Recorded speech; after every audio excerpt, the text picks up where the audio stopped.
దానికి భయానికి ఏం సంబంధం లేదు. ఒకటి. రెండవది రుణమాఫీ అనేది కేసీఆర్ ప్రభుత్వం కూడా చేసింది.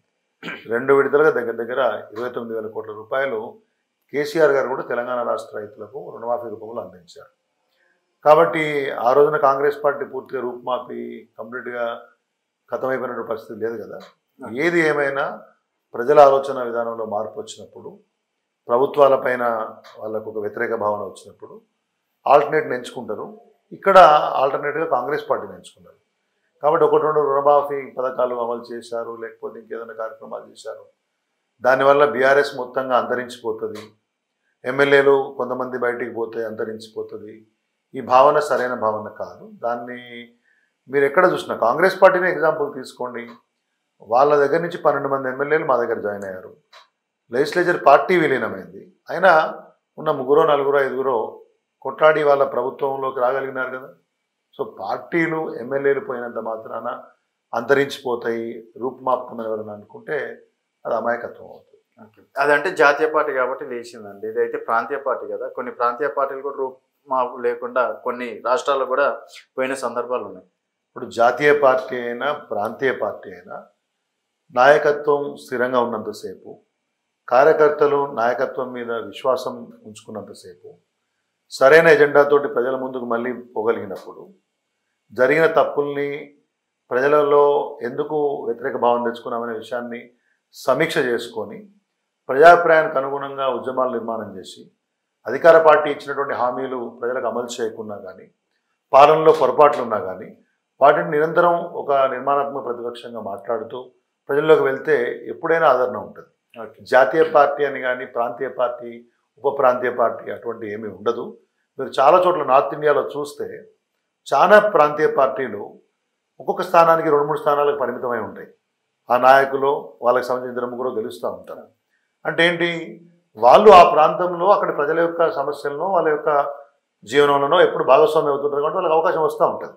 ఇక్కడ 2 సంవత్సరాలు 2 టర్మ్స్ ప్రభుత్వంలో ఉండి తెలంగాణ ఉద్యమం ద్వారా తెలంగాణ సాధించినటువంటి యొక్క పార్టీ ఏదో ఒక్క ఎన్నికల్లో ఓటమి పాలన మాత్రాన ఏదో అంతరించిపోద్దనే ఆలోచన విధానం సరికాదు. ఖచ్చితంగా నేను పూర్తి విశ్వాసంతో ఉన్నాను.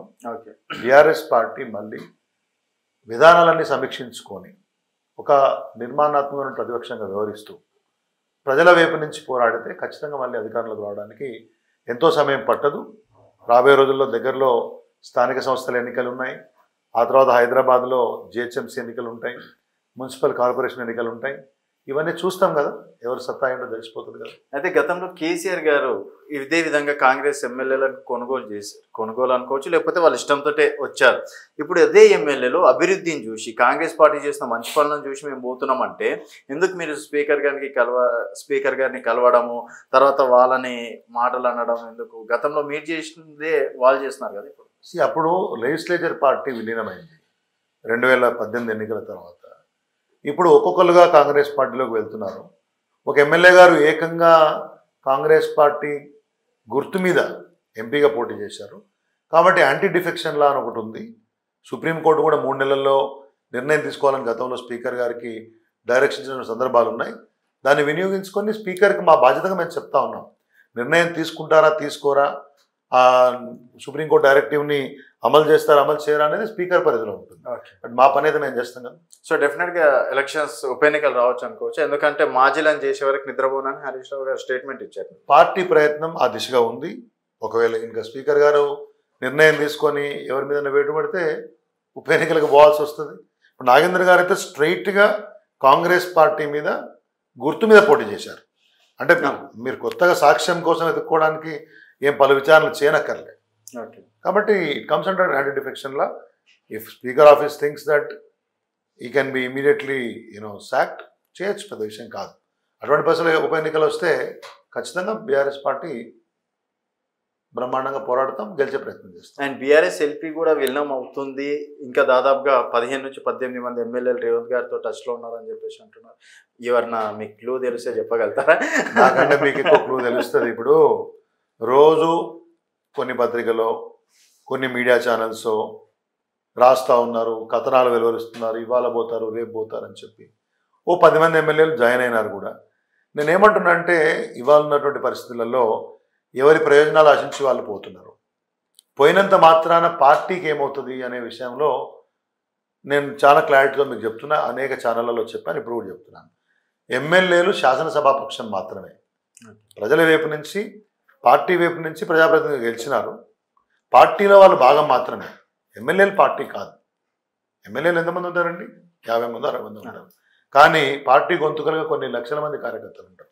ప్రతినిత్యం ఆయా గ్రామాల్లో, ఆయా వార్డులలో, ఆయా పట్టణాల్లో ప్రతినిత్యం పార్టీ యొక్క ఆలోచనను గొంతుకను మాడుతూ ఉంటారు.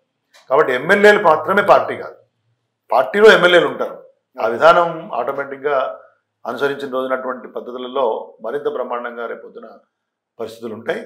కాబట్టి ఎమ్మెల్యేలు ఎవరో కొంతమంది పోయినంత మాత్రాన పెద్దగా కొంత తాత్కాలికంగా కొంత నష్టం జరిగినట్టు అనిపిస్తుంది. కానీ వాళ్ళ యొక్క స్థానాన్ని పూరించడానికి, ఆల్టర్నేట్ లీడర్షిప్ చేయడానికి కొన్ని వందల మంది నాయకులు బీఆర్ఎస్ పార్టీలో ఉన్నారు. అటువంటి నాయకుల్ని పార్టీ పికప్ చేస్తుంది అనే విషయంలో సందేహం. అయితే